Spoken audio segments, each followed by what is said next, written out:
be sounding the alarm. We are watching a province being used as a test pilot for a global handover, and the people living there are the ones who are going to be left dealing with the fallout. I want to talk to you about the document that connects these dots, the First Nations China Strategy. This is the blueprint for what experts are calling a two-state strategy, where Beijing works directly with title-holding nations for our resources, bypassing our laws entirely. Look at the Port of Vancouver. By recognizing Aboriginal title over the port in February, the government created a legal backdoor. By shifting title to a third party under the label of reconciliation, they aren't the ones giving the resources to China. They're just recognizing a new owner who has the right to sign those deals. It's a layer of insulation that lets them hand over the keys to our economic exit door without it ever looking like an international sellout on a federal ledger. And here's the kicker. I believe that this is why Mark Carney is refusing to use our minerals as leverage with the United States. He's already committed them elsewhere. We have to look at the bigger picture here. This isn't just a BC story. It's a new world order story. Mark Carney has been very clear. He believes the old rule-based order is collapsing and that Canada needs to adapt to a new reality.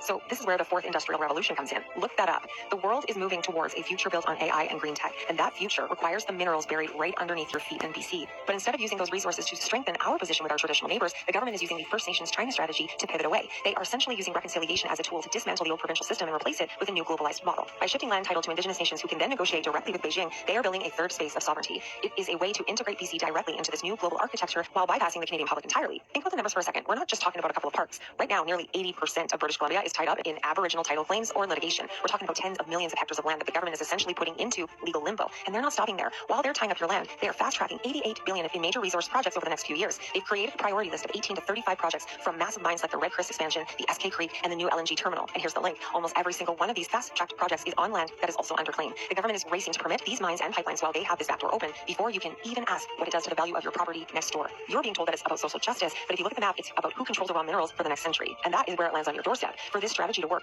they need title recognized everywhere, including your private property deed. Run out of time.